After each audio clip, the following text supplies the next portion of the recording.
दोस्तों आपका स्वागत है एक बार फिर से हमारे चैनल नोटबोर्ड में।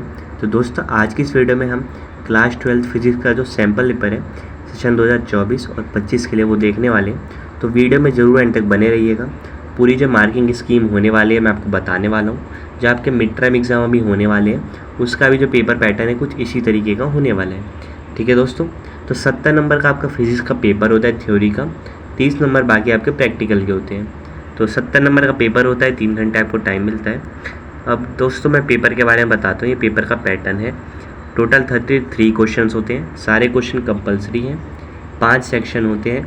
सेक्शन ए में दोस्तों 16 क्वेश्चन हैं, जिसमें से 12 MCQ हैं और 4 एसर्शन रीजनिंग वाले हैं। ठीक है दोस्तों। सेक्शन बी में 5 क्वेश्चन है 2-2 नंबर के। सेक्शन सी में 7 क्वेश्चन है दोस्तों 3-3 नंबर के। सेक्शन डी में दोस्तों 2 केस स्टडी वाले क्वेश्चन है 4-4 नंबर के। और सेक्शन ई में दोस्तों 3 लॉन्ग आंसर वाले क्वेश्चन है 5 नंबर के। ठीक है, तो ये आपको अच्छे से समझ आ गया होगा। कुछ क्वेश्चंस में दोस्तों चॉइस है, कुछ जो कॉम्पिटेंसी बेस्ड क्वेश्चन है उनमें भी चॉइस है, यानी कि ज़्यादा सारे क्वेश्चन में चॉइस नहीं है, लेकिन कुछ क्वेश्चन में आपको चॉइस दी गई है। कैलकुलेटर का यूज़ अलाउड नहीं होता है। कुछ जो कांस्टेंट होते हैं फिजिक्स में जिनकी वैल्यू आपको पता होनी चाहिए वो यहाँ पे दी गई है, तो आप इनका यूज़ करके आप कर सकते हैं। ठीक है, तो आपका जो पेपर होगा मिड टर्म का या बोर्ड का, ये जो भी पेपर आपका होगा, ठीक है, फिजिक्स का, उसमें ये सारी जो ये वैल्यूज़ हैं जैसे mass of proton, electron, Avogadro number, ये सब आपको दिया जाता है। ठीक है दोस्तों, अब पेपर मैं आपको दिखा देता हूँ। सेक्शन ए है सबसे पहले। क्वेश्चन नंबर 1 आप देख लीजिए। ठीक है, यहाँ पे सेक्शन ए में 16 MCQ हैं। एक एक करके मैं आपको दिखाता हूँ। फिर इसके बाद दोस्तों जो मार्किंग स्कीम है इसकी ऑफिशियल जो आंसर है सबके वो भी मैं आपको दिखाने वाला हूँ। तो ये आप आराम से देख लीजिए दोस्तों। ठीक है, यहाँ पे सारे MCQ वाले क्वेश्चन है, सॉल्व करके आपको आंसर टिक करना है। ये इस तरह का क्वेश्चन दोस्तों आ जाता है कि कौन सी जो इलेक्ट्रोमैग्नेटिक वेव है उसका कहाँ पे यूज़ होता है। ठीक है, ये डिस्टेंस ऑफ क्लोजेस्ट अप्रोच, इस तरह का क्वेश्चन भी आता है दोस्तों। ठीक है दोस्तों, ये आप देख लीजिए आराम से। मैं आपको आंसर क्वेश्चन दिखा दे रहा हूँ, फिर जब पूरा पेपर हम देख लेंगे उसके बाद मैं आपको आंसर बताने वाला हूँ। अब यहाँ क्वेश्चन 13 से 16 तक एसर्शन रीजनिंग वाले हैं। 4 ऑप्शन है A, B, C और D, आप देख लीजिए। तो इन सब में आपको बताना है कौन सा ऑप्शन सही होगा। एसर्शन पढ़ना है, रीज़न पढ़ना है, फिर उन दोनों को चेक करना है, फिर आपको ऑप्शन बताना है। फिर है सेक्शन बी दोस्तों, जिसमें 2-2 नंबर के 5 क्वेश्चन है। क्वेश्चन नंबर 17 हो गया। फिर क्वेश्चन नंबर 18 में दोस्तों 2 पार्ट है, 2 में से आपको कोई एक करना है। फिर 19 है दोस्तों। ठीक है, फिर है दोस्तों क्वेश्चन नंबर 20, इसमें भी 2 पार्ट है। आपको ये जो ग्राफ है देख के जस्टिफाई करना है। ठीक है, फिर विजुअली इम्पेयर्ड बच्चों के लिए ये वाला क्वेश्चन है, अगर आप नहीं है तो आपको नहीं करना। फिर क्वेश्चन नंबर 21 है दोस्तों, ये आप देख लीजिए। फिर है दोस्तों section number C. Section C में 7 क्वेश्चन है 3-3 नंबर के, टोटल 21 नंबर हुआ। तो क्वेश्चन नंबर 22 आप देख लीजिए, इसके जो पार्ट्स हैं। ठीक है, फिर ये विजुअली इम्पेयर्ड बच्चों के लिए। फिर क्वेश्चन नंबर 23 है दोस्तों। इस तरह का क्वेश्चन ज़रूर आता है दोस्तों कि अगर कोई भी पैरेलल प्लेट कैपेसिटर है उसमें हमने कोई भी चीज़ इंसर्ट करी है तो उसका कैपेसिटेंस बढ़ेगा, कम होगा, क्या रीज़न है, वो सब वैल्यू क्या होगी, ये सब। फिर क्वेश्चन 24 आप देख लीजिए दोस्तों। टेलीस्कोप वाला भी आप पढ़ लीजिएगा। चैप्टर नंबर जो 9 है आपका रे ऑप्टिक्स वाला, उसमें टेलीस्कोप के बारे में बता रखा है, तो ये क्वेश्चन भी आता है। क्वेश्चन नंबर 25 है दोस्तों, ये दोस्तों सेमीकंडक्टर वाले चैप्टर से है। फिर 26, फिर क्वेश्चन नंबर 27 है दोस्तों।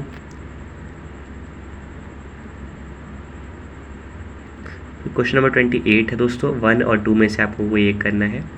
फिर आता है सेक्शन डी, जिसमें केस स्टडी के क्वेश्चन है 2 4-4 नंबर के। तो ये पहली केस स्टडी है। ठीक है, मैग्नेटिक फील्ड वाले चैप्टर से रिलेटेड है। उसके बाद ये दोस्तों इसमें 4 क्वेश्चन है, ऑप्शन आपको दे रखे हैं। 4th पार्ट जो है उसमें चॉइस भी है, तो आपको इसके अकॉर्डिंग करना है। फिर 30 जो है क्वेश्चन नंबर वो दोस्तों फोटो इलेक्ट्रिक इफेक्ट का है। ठीक है, यहाँ पे आपको ये दे रखा है। उसके बाद दोस्तों ये आपको फोटो इलेक्ट्रिक इफेक्ट पे बेस्ड 4 क्वेश्चन पूछे गए हैं, आपको सही ऑप्शन बताना है। ठीक है दोस्तों, 4th पार्ट में यहाँ पे चॉइस दे रखी है। तो यानी कि जो आपका पेपर है दोस्तों उसमें ज़्यादातर जो है MCQ क्वेश्चन आपको दिख गए अभी तक। तो लगभग 24 नंबर के MCQ क्वेश्चन है, बाकी जो है आपके वो नंबर वो किसके हैं, रिटर्न वाले हैं। ठीक है, डिस्क्रिप्टिव टाइप है। फिर सेक्शन ई है दोस्तों लॉन्ग आंसर वाले 3 क्वेश्चन है। जैसे 31 में देखिए 1 और 2 पार्ट है, 1 का भी ए और बी है, सेकंड का भी ए और बी है, तो आपको फर्स्ट या सेकंड में से कोई एक करना है। फिर क्वेश्चन नंबर 32 है दोस्तों, इसमें भी 1 और 2 है, तो 1 में बस एक ही पार्ट है और 2 में दोस्तों 3 पार्ट है, तो आपको दोनों में से कोई एक करना है इनमें से। फिर आता है दोस्तों क्वेश्चन नंबर 33, इसमें भी 2 है, फर्स्ट और सेकंड, दोनों में 2-2 पार्ट है, तो आप कोई सा भी एक कर सकते हैं। तो ये आपका लास्ट क्वेश्चन था दोस्तों सैम्पल पेपर का। उम्मीद करता हूँ आपने सैम्पल पेपर देख लिया होगा अच्छे से। तो इस जो सैम्पल पेपर का अगर ओवरऑल देखा जाए तो 16 तो पहले सेक्शन में होगा MCQ, और सेक्शन डी जो है दोस्तों केस स्टडी वाला, उसमें भी 8 जो क्वेश्चन है, ठीक है, जो सब क्वेश्चन मिला के 8 है, वो सारे MCQ बेस्ड है। यानी 70 में से 24 नंबर आपका MCQ बेस्ड आ रहा है, बाकी जो 46 नंबर है दोस्तों वो डिस्क्रिप्टिव टाइप आ रहे हैं। तो उम्मीद करता हूँ दोस्तों आपको ये जो पूरा सैम्पल पेपर है आपने अच्छे से देख लिया होगा। आप इसकी प्रैक्टिस कर सकते हैं, चाहे आप मिड टर्म एग्ज़ाम की तैयारी करेंगे, चाहे आप अगर वीडियो ये बाद में देख रहे हैं बोर्ड एग्ज़ाम के टाइम पे, ठीक है। इसके अब मैं आपको आंसर जो है ऑफिशियल जो मार्किंग स्कीम है किस तरीके से आपको करना है वो मैं आपको दोस्तों दिखा देता हूँ। तो दोस्तों अभी जो आपने सैम्पल पेपर देखा था उसी की ऑफिशियल ये मार्किंग स्कीम है। तो एक एक करके मैं आपको सारे आंसर बता देता हूँ। जैसे सेक्शन ए में दोस्तों जो पहला क्वेश्चन था उसका आंसर है ऑप्शन नंबर बी, रीज़न भी दे रखा है।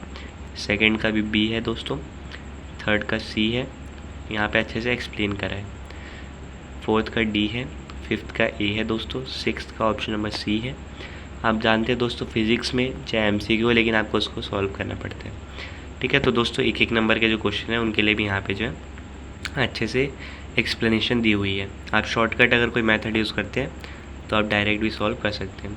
फिर 7th का दोस्तों बी है, 8th जो क्वेश्चन था उसका आंसर भी बी है, 9th का सी है दोस्तों, यहाँ पे आप आंसर आराम से देख लीजिए किस तरीके से है। 10th का दोस्तों बी है, 11th का ए है, 12th का सी है, 13th और 14th का ए है, 15th का डी है और 16th का भी ए है, ठीक है दोस्तों। फिर है सेक्शन बी जिसमें 2-2 नंबर के क्वेश्चन थे।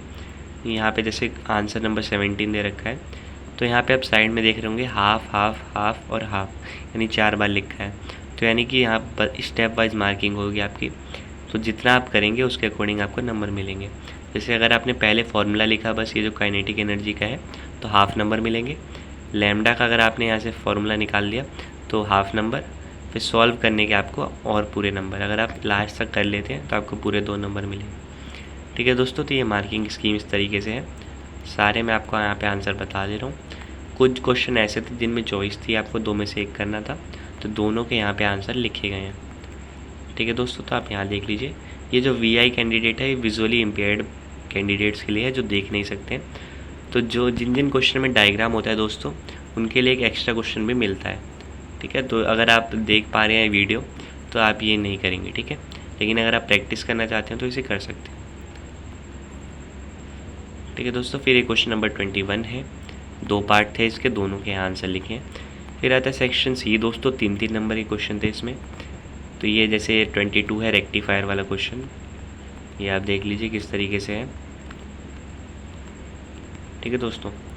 फिर 23 दोस्तों पैरेलल प्लेट कैपेसिटर का है, जो मैंने आपको बताया था इम्पोर्टेंट है, ये आप देख लीजिए, यहाँ पे अच्छे से एक स्टेप वाइज बता रखा है। 24 दोस्तों टेलीस्कोप का था, यहाँ पे भी देख लीजिए आप। फिर 25 दोस्तों यहाँ पे अच्छे से एक्सप्लेन करा हुआ है डायग्राम के साथ। 26 है दोस्तों, ये आप देख लीजिए, वेलोसिटी मैग्नेटिक फील्ड वाला चैप्टर है। उसके बाद ये दोस्तों ये वाला आप क्वेश्चन देख सकते हैं, प्रिज्म वाला,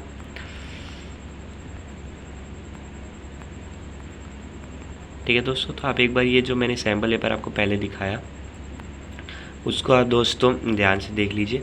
उसके बाद आप ट्राई कीजिए, अगर आपसे नहीं हुआ या आपने अगर सॉल्व कर लिया तो आपके जो है आंसर चेक कर सकते हैं कि किस तरीके से आपने आंसर किया है, आपका आंसर सही है या नहीं है, और आपने स्टेप वाइज किया है या नहीं, ठीक है दोस्तों।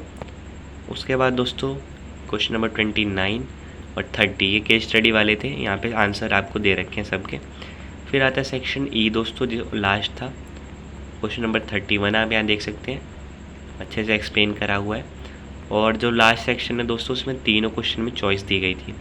और यही होता है मोस्टली, जो 5-5 नंबर के क्वेश्चन होते हैं दोस्तों उनमें आपके पास चॉइस होती है। तो आपको जो भी अच्छी तरीके से आता है वो आप कर सकते हैं।